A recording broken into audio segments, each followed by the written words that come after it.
Hello friends, welcome back to the story with Joey. आज हम सुनेंगे एकोज ऑफ द पास्ट का part 5।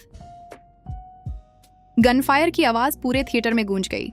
हना का दिल एक सेकंड के लिए रुक सा था। क्या ये एंड गेम था? जी सूह्युन ने बिना वक्त वेस्ट किए उसका हाथ पकड़ा और उससे बैक स्टेज की तरफ खींच लिया। चुप रहो और मेरे पीछे आओ। हना ने अपनी सांस कंट्रोल करने की कोशिश की। अब उनके पास सिर्फ एक ही ऑप्शन था, यहां से निकालना या मरना। A deadly trap creek. जैसे ही दोनों बैक डोर से निकालने लगे, एक लाउड गन शॉट फिर से सुनाई दिया। एक बुलेट सिर्फ इंचेस डोर उनके सर से निकाल गई। शिट! जी सूह्युन ने तुरंत हना को कवर किया और एक ब्रोकन पिलर के पीछे घुस गया। हना ने धीरे से पीक किया। 3 आदमी ब्लैक सूट्स में गन्स के साथ उन्हें ढूंढ रहे थे। जल्दी! एक आदमी चिल्लाया। अगर वो भाग गए तो हम सब मर जाएंगे। मतलब कंग मिन्हो ने उन्हें मरने का ऑर्डर दिया था। हना के हाथ ठंडे पड़ने लगे। ये सिर्फ धमकी नहीं थी, ये असली मौत का खतरा था। जी सूह्युन ने अपनी पॉकेट से एक स्मोक बॉम्ब निकाला। तैयार रहो, जैसे ही धुआं फैलेगा हम भाग लेंगे। हना ने सिर हिला दिया। ये सिर्फ एक सेकंड का चांस था। सूह्युन ने बॉम्ब एक्टिवेट किया और फिर बूम! पूरा एरिया धुएं से भर गया। चलो! हना और सूह्युन फुल स्पीड से भागने लगे। उनके पीछे गोलियों की आवाज थी, लेकिन धुआं होने की वजह से कोई उनका एग्जैक्ट लोकेशन नहीं देख पा रहा था। एक नैरो एली में घुसते ही हना ने देखा, एक पुरानी कार खड़ी थी। ये तुम्हारी है? हना ने ब्रेथलेसली पूछा। जी सूह्युन ने कीज निकाली और तुरंत इंजन स्टार्ट किया। बैठ हो। हना डोर ओपन करके तुरंत अंदर घुस गई और कार फुल स्पीड से वहां से निकाल गई। अ सेफ हाउस और अनदर डेंजर। सोल के आउटस्कर्ट्स में एक छोटी सी बिल्डिंग कर एक हिडन बेसमेंट के अंदर घुसी और फिर जी सूह्युन ने गेट लॉक कर दिया। हना ने सीट बेल्ट खोलकर अपनी सांसें कंट्रोल की। अभी भी उसके कान गनशॉट से गूंज रहे थे। ये जगह क्या है? हना ने धीरे से पूछा। मेरा लास्ट सेफ हाउस, सूह्युन ने कहा। यहाँ तक कोई नहीं पहुंच सकता, कम से कम फिलहाल के लिए। हना ने अपने बग से USB ड्राइव निकाली। ये हमारा लास्ट ट्रम्प कार्ड है सूह्युन।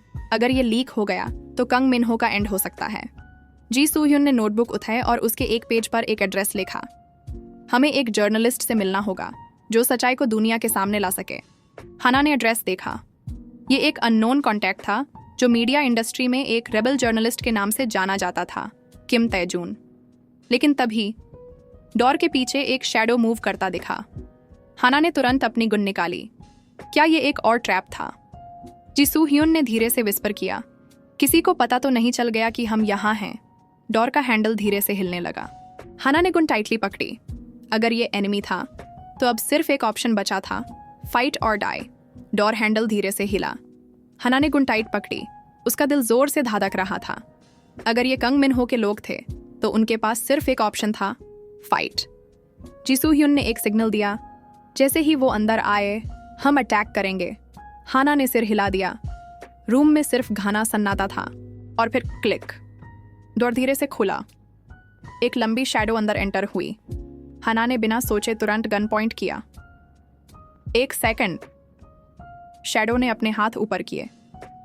उसकी आवाज एक लड़के की थी। जैसे ही चंदनी उसके चेहरे पर पड़ी, हना और सूह्युन दोनों शॉक में रह गए। वो किम तैजून था, वही जर्नलिस्ट जिसे वो मिलना चाहते थे। अगर तुम मुझे गोली मार दोगे तो सच्चाई कभी बाहर नहीं आएगी, तैजून ने कैजुअली कहा। हना ने हल्की सी सांस ली और गुन नीचे किया। तुम्हें कैसे पता चला कि हम यहाँ हैं? जी सूह्युन ने सस्पिशियसली पूछा। तैजून ने एक ड्राई लाफ दिया। तुम लोग कंग मिन्हो जैसे इंसान से भग रहे हो। तुम्हें नहीं लगता कि मैं तुम्हें ट्रैक कर सकता हूँ? हना और सूह्युन ने एक दूसरे की तरफ देखा। क्या ये सच में एक एलाई था? तैजून ने टेबल पर एक USB स्कैनर और लैपटॉप निकाला। मुझे सब कुछ बताओ, जो कुछ भी तुम्हारे पास है। हना ने अपनी USB निकाली और टेबल पर रख दी। इसमें कंग मिन्हो के इलीगल प्रोजेक्ट्स, मनी लॉन्ड्रिंग और आइडल इंडस्ट्री के अंडरवर्ल्ड कनेक्शंस का प्रूफ है, हना ने कहा। जी सूह्युन ने अपनी नोटबुक भी रख दी। और इसमें उन आइडल्स के नाम हैं जो मिस्टीरियसली मर गए या मिसिंग हो गए। तैजून ने USB प्लग इन की और डाटा देखना शुरू किया। जैसे जैसे वो स्क्रॉल करता गया, उसका फेस सीरियस होता गया। होली शिट, उसने धीरे से कहा।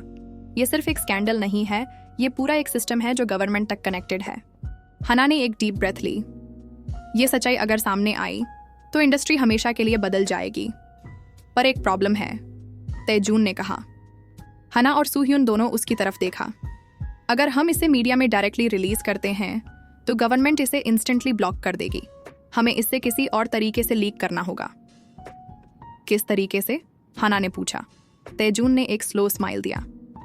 Live broadcast. हना का दिल तेज धड़क गया। तुम पागल हो? अगर हमने लाइव एक्सपोजे किया तो कंग मिन्हो के लोग तुरंत हम तक पहुंच जाएंगे, जी सूह्युन ने वार्निंग दी। एग्जैक्टली, तैजून ने कामली कहा। अगर हम ज्यादा देर तक चुप रहे तो वो वैसे भी हमें ढूंढ कर मार देंगे। लाइव स्ट्रीम में अगर सब कुछ एक्सपोज हो गया तो उनके पास हमारा मर्डर करने का कोई एक्सक्यूज नहीं होगा। हना ने सोचा। ये प्लान डेंजरस था, लेकिन और कोई ऑप्शन भी नहीं था। ठीक है, हना ने कहा, पर यह कब करना है? तैजून ने एक क्लॉक की तरफ देखा। अगले 24 घंटे में। लेकिन तभी तैजून के फोन पे एक एनोनिमस मैसेज आया। स्टॉप नाउ और डाई। हना का ब्लड फ्रीज हो गया। कोई उन्हें वॉच कर रहा था। जी सूह्युन ने तुरंत खिड़की के बाहर देखा। एक ब्लैक एसयूवी बाहर पार्क थी। शिट, ह्यूम अभी यहां से निकालना होगा। तैजून ने यूएसबी उठाए, लैपटॉप बंद किया और तेजी से सेफ हाउस से बाहर निकले। हना का दिल अभी भी जोर से धड़क रहा था। क्या वो 24 घंटे सरवाइव कर सकेंगे या ये उनका एंड होगा? To be continued. अगले पार्ट में लिव एक्सपोज या मौत का ट्रैप? क्या हना सच्चाई दुनिया तक पहुंचाने में सफल होगी?